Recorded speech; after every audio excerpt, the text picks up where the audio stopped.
یہ ہیں حقائق. قرآن کے آگے جھکانا کیا ہے؟ جو اللہ نے اتارا تھا اس کے آگے جھکانا کیا ہوتا ہے؟ اس کے آگے جھکانا یہ ہوتا ہے کہ اپنی میں مار اپنے آپ کو اپنا وجود قلم کر دیا جائے, میں ختم کر کے اپنے آپ کو جھکا دیا. ہاں جی بتاؤ کیا کہا جا رہا ہے, کیا کہہ رہے ہو؟ اپنی مرضی نہ کی جائے. اگر سامنے سے جو بات آ رہی ہے اگر وہ بات ایسی ہو جو آپ کو اب آپ کے لیے قابل تسلیم نہیں ہے تو پھر بھی آگے سے ضد نہیں کرنی بلکہ تحقیق کرنی ہے, غور و فکر کرنا ہے. اس کو نہیں بدلنا, اپنے آپ کو بدلنا ہے. قرآن آیا ان کو بدلنے کے لیے, لیکن انہوں نے کیا کیا؟ انہوں نے قرآن کو بدل دیا. ان لوگوں نے قرآن کو بدل دیا. ان لوگوں کا معاملہ کیا ہے؟ ان لوگوں کا معاملہ یہ ہے, ذرا غور کیجئے گا. میں آپ سے سوال کرتا ہوں, کیا یہ ملاٹے یہ قرآن سے ہدایت لینے جاتے ہیں یا پھر پہلے سے ان کے نظریات ہوتے ہیں, عقائد ہوتے ہیں جو نسل در نسل چلے آ رہے ہیں, ان عقائد و نظریات کو یہ سچا ثابت کرنے کے لیے قرآن کے اوپر تھوپتے ہیں؟ یہ اپنے آپ کو بدلتے ہیں یا قرآن کو بدلتے ہیں؟ آسان ہے سمجھنا, کوئی مشکل نہیں ہے.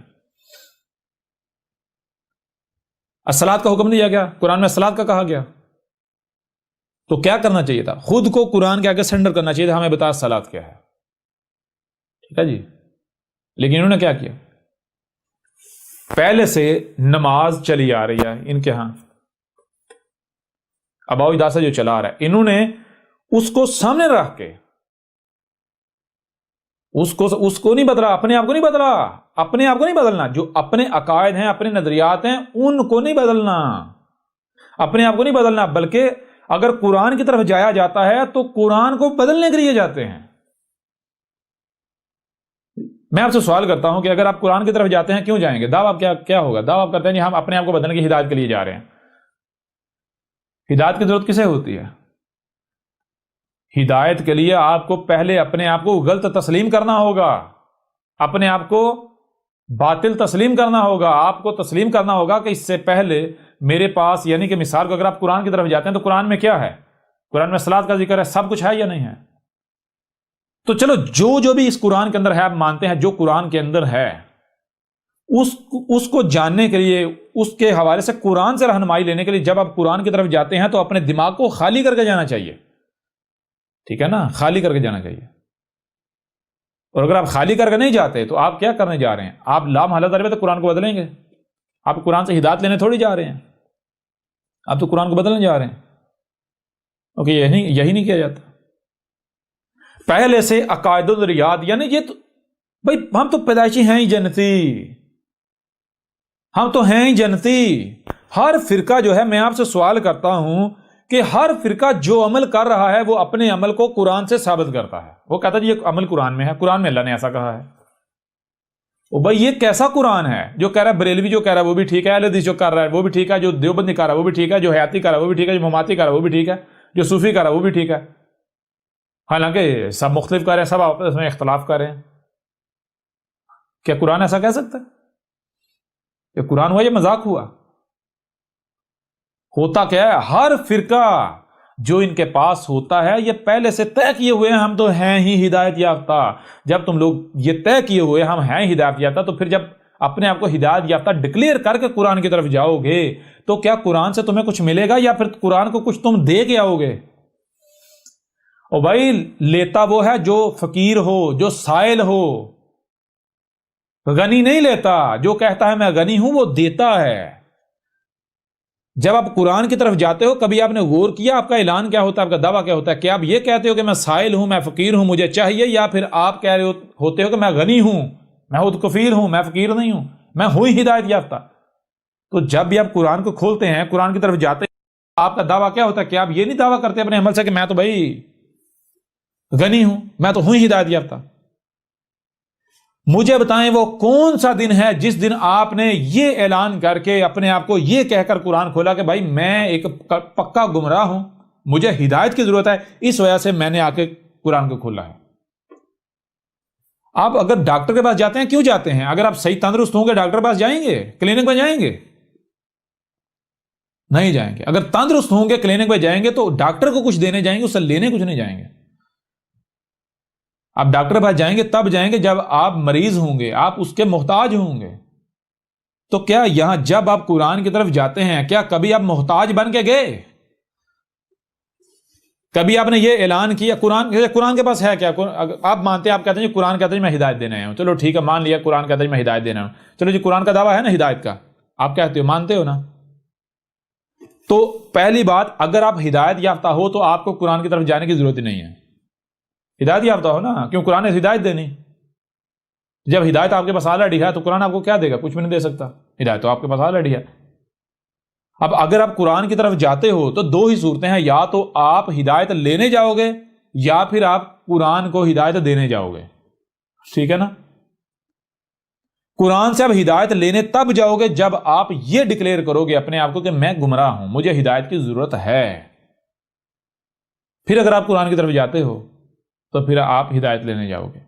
اور اگر آپ پہلے سے یہ طے کیے ہوئے ہو، ڈکلیئر کیے ہوئے ہو کہ میں ہوں ہی ہدایت یافتہ، اور اس کے باوجود آپ قرآن کی طرف جاتے ہو، تو جان لو پھر آپ قرآن سے ہدایت لینے نہیں جاؤ گے بلکہ آپ قرآن کو بدلنے جا رہے ہو، آپ اپنے عقائد و نظریات کو قرآن کے اوپر تھوپنے جا رہے ہو، نصب کرنے جا رہے ہو، اور یہی آپ کے ملاٹوں نے کیا، یہی آپ کے آباء و اجداد نے کیا، جتنے بھی تراجم ہیں، جتنے بھی تفاسیر ہیں، اور جتنے تمہارے ملاٹے ہیں وہ یہی تو کر رہے ہیں۔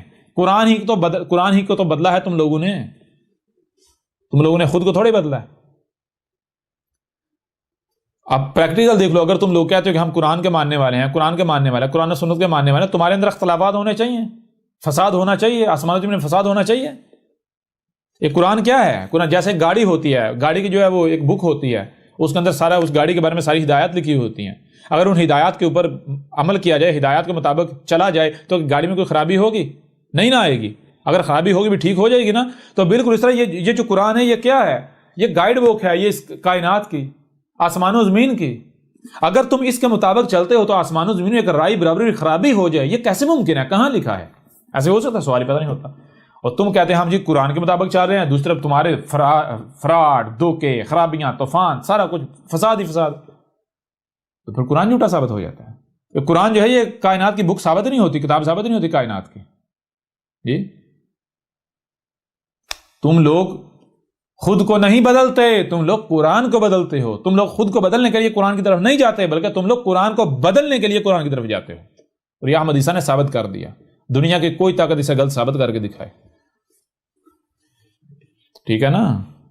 یہ سارا کچھ، یہ نمازیں، یہ وضو، یہ سارا کچھ، یہ حج، یہ سارا کچھ محمد سے پہلے ہو رہا تھا، جانوروں کا قتل عام قربانی کے نام پر محمد سے پہلے سے ہو رہا تھا، ٹھیک ہے؟ اور جب رسول تھا بتا، جب ضلال مبین ہوتی ہیں، 100% گمراہیاں ہوتی ہیں، نور کی رائی کی ایک کرن بھی نہیں ہوتی، ہدایت کی ایک رائی بھی نہیں ہوتی، رسول آ کر جو اس سے پہلے ہو رہا ہوتا ہے اس کی تصدیق نہیں کرتا بلکہ اس کے اوپر لکیر پھیر دیتا ہے، کہتا ہے یہ سب کا سب گمراہیاں ہیں۔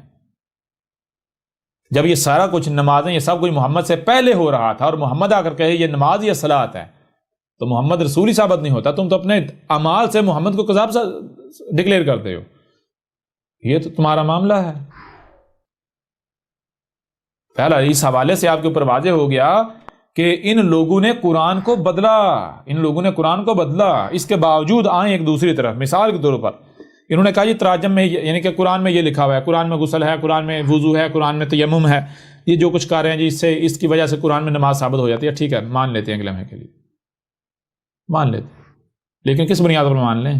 کیا تم اللہ ہو، ہمارے خالق و مالک ہو؟ نہیں نا، تو پھر تمہاری بات کیوں مان لیں؟ بات تو خالق و مالک کی مانی جائے گی۔ پھر اس کے علاوہ کیا تم خالق و مالک کے نمائندے ہو؟ کیوں؟ جو خالق و مالک کا نمائندہ ہو بات تو اس کی مانی جائے گی، کیوں کہ وہ تو خالق کی بات کرے گا۔ تم کہتے ہم وہ بھی نہیں ہیں، تو پھر بھی تمہاری بات ہم کیوں مان لیں؟ پھر بھی اگر تمہاری بات ہم مانیں تو پھر تو تمہیں ہم خالق و مالک کے مقابلے پر شریک تسلیم کر رہے ہیں، اس کے مقابلے پر کھڑا کر رہے ہیں۔ ہاں تیسری صورت کیا ہے تمہاری بات مانی جانے کی؟ وہ کیا ہے؟ جو تم بات کرتے اس بات کو حق ثابت کرو، اس بات کو خالق و مالک کی بات ثابت کرو۔ اگر تم ثابت نہیں کرتے تمہاری بات کو نہیں مانا جائے گا، اس کے باوجود اگر کوئی تمہاری بات کو مانتا ہے تو جان لیں اس شخص نے، ایسے بندے کو جس کے پیچھے وہ چل ہے، اس نے اللہ کے رب کے مقابلے اپنا رب بنا لیا، اللہ بنا لیا، ٹھیک ہے نا؟ اس سے بڑا کوئی مشرک ہو سکتا ہے؟ سوال ہی پیدا نہیں ہوتا، سوال ہی پیدا نہیں ہوتا۔ اب آئیں ایک اور پہلو کی طرف، دیکھیں یہ جو آپ کی نماز ہے، یا یہ جو وضو ہے، تیمم ہے، وضو ہے، یہ سارا کچھ نسل در نسل چلا رہا ہے، تواتر کے ساتھ چلا رہا ہے۔ تمہارے تراجم تفاسیر میں موجود ہے، موجود ہے۔ تمہارے ملاٹے کہہ رہے ہیں کلیم کر رہے ہیں، ہاں جی کر رہے ہیں، سب کے سب مسلمان انہیں مانتے ہیں، اسے حق کہتے ہیں۔ اس کے باوجود احمد عیسیٰ چیلنج کرتا ہے دنیا کی کوئی طاقت اس چیز کو ان کو قرآن سے ثابت کر دے، احمد عیسیٰ اپنی گردن کٹوا دے، یا جو انعام کہیں گے وہ دینے کو تیار ہے۔ اس کے باوجود دنیا کی کوئی طاقت اس کو اللہ کی بات حق ثابت نہیں کر سکتی۔ یہ احمد عیسیٰ کا چیلنج ہے، ٹھیک ہے؟ پوری دنیا ایک طرف، احمد عیسیٰ اکیلا ایک طرف، پوری دنیا ایک طرف، تمہارا رب ایک طرف کھڑا ہے۔ اب آؤ اپنی بات کو حق ثابت کر کے دکھاؤ۔ آؤ دنیا کی کوئی طاقت احمد عیسیٰ کو غلط ثابت کر کے دکھائے، نہیں کر سکتے۔